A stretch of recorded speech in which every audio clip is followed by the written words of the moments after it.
Scooty वाली बहू। रचना पूरे कानपुर में अपनी स्कूटी लेकर दौड़ती भागती।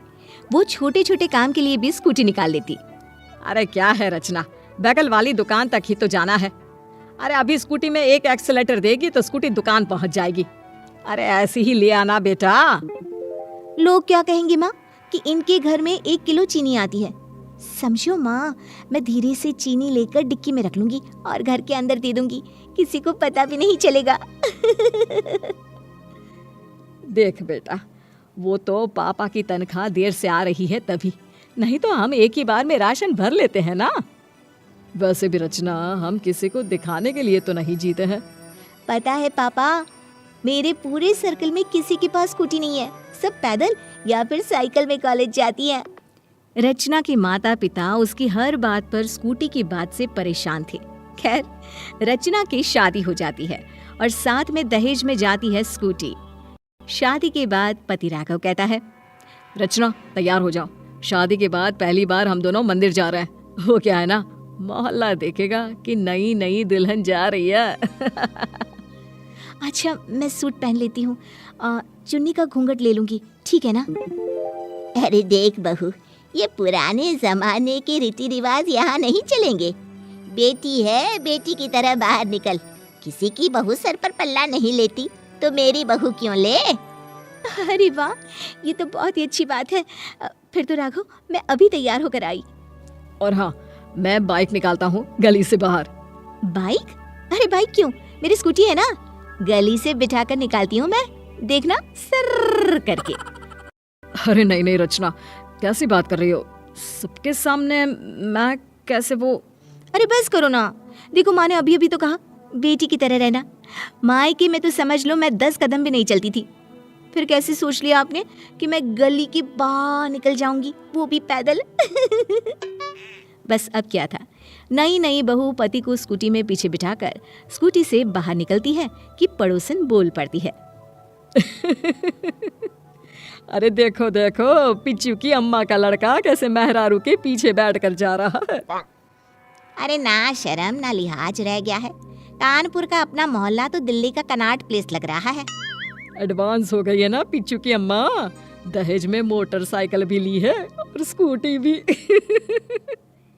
स्कूटी तो बहू ऐसे चला रही है जैसे कि हवाई जहाज। राघव समझता तो है कि उन लोगों के मोहल्ले में जहाँ बहू सर पर पल्ला लेकर निकलती है, वहाँ ऐसे बीवी के पीछे बैठकर वो निकलेगा तो लोग तो उसके बारे में बातें करेंगे ही। लेकिन देखो ना, कितना अच्छा लग रहा है। पता है, मेरी तो किस्मत ही खुल गई कि मेरी शादी आपसे हुई। आप जैसे लड़के के साथ शादी करके मैं तो धन्य हो गई। इतनी आजाद तो मैं शादी से पहले भी नहीं थी। राघव भी सोचता है, कोई लड़की इतनी खुश है तो उसकी खुशी के लिए इतना तो किया ही जा सकता है। अगले रोज, अरे मैं जरा पार्क तक जा रहा हूँ, योगा किए काफी वक्त हो गया है। पिताजी, मैं ना आपको पार्क तक छोड़ देती हूँ। अरे पर बेटा, वो तो पास ही में है, इतना तो मैं पैदल जा ही सकता हूँ।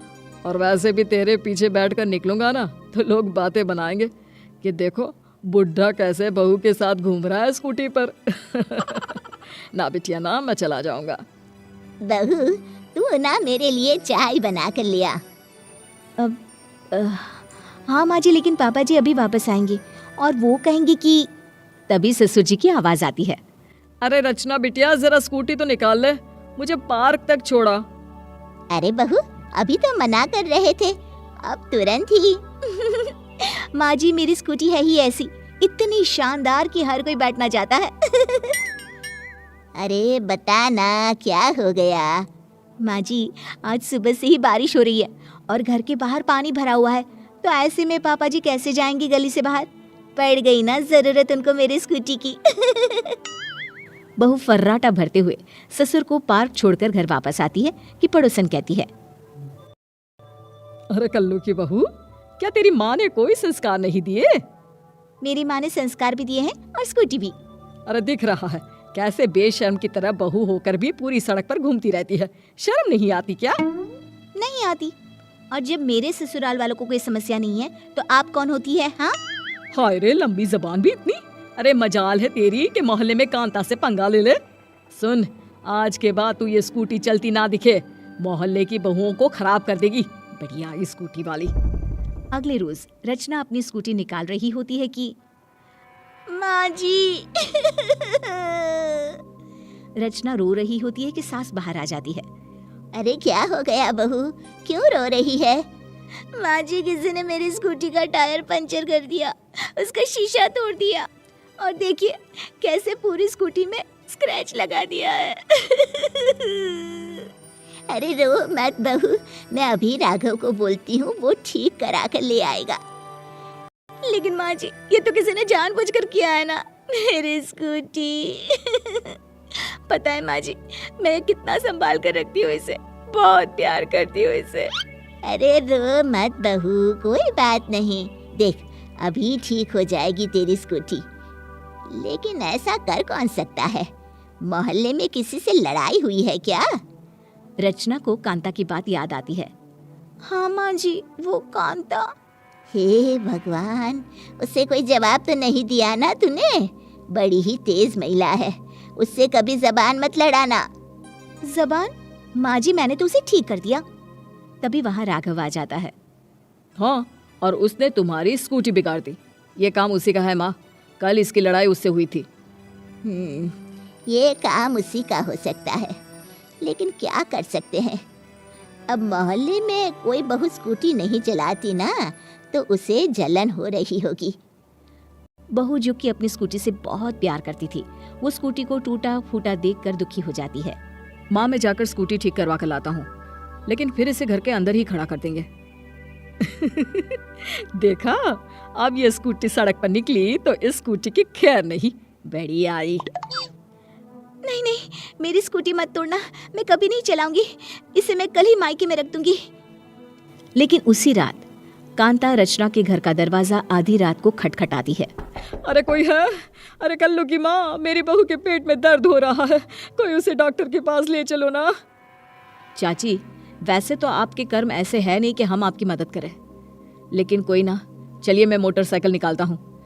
अरे नहीं नहीं, मेरी बहू किसी गैर मर्द के साथ नहीं जाएगी। तभी वहाँ रचना आ जाती है। चाची, मेरी स्कूटी ठीक हो गई है, अगर आपको एतराज ना हो तो। अब हाँ, मैं यही सोच कर आई थी कि। रचना फटाक से स्कूटी निकालती है और कांता की बहू को बिठाकर अस्पताल ले जाती है। फिर अगली शाम। रचना बहू, ये ले, मैं तेरे लिए ये मिठाई का डिब्बा लेकर आई हूँ। मुझे माफ कर दे बहू, मैं समझ चुकी हूँ कि बहू और बेटे में कोई फर्क नहीं होता। तो इसी बात पर चले गोलगप्पे खाने? हाँ, लेकिन तेरी स्कूटी पर बैठकर। हाँ।